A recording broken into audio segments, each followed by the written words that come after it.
Hey, what's up, guys? My name's Kevin at Redline Motorsports. I'm going to be showing you guys how to rebuild a motor on a 2022 BMW M4 G80 spec. It's actually the S58 motor.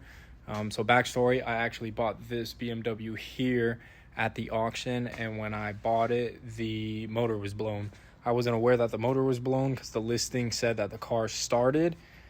Maybe it was his last final start when they did it, but the motor was locked up. I tried starting it. There was metal in it. It only had 2 quarts of oil when I got it. So I'm going to be tearing it down, kind of getting to see the interior and see what's blown in the actual car. And I'm going to show you guys pictures of how I got it at the auction, but it was a pretty good deal. It's a 2022, only 182 miles on it.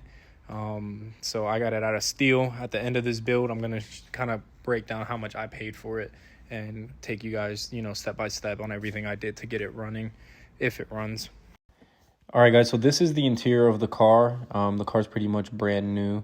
So backstory, I actually contacted the original owner, and what happened to the car was he drove it off the lot, put a couple miles on it, and then he decided to put it in M2 mode, which is its strongest mode. It loses all control assist, and what happened was he lost control of the car, hit a fence, broke the oil cooler, which starved the engine of oil, and ended up locking it. All right, guys, so this is pretty much the pictures that I saw when I decided to buy the car. From the pictures, it pretty much just looks like it needs a front and a rear bumper, and maybe a couple miscellaneous parts, but overall, it looks brand new, only 182 miles. Carfax said it was a minor accident the car was in, so I decided to bite the bullet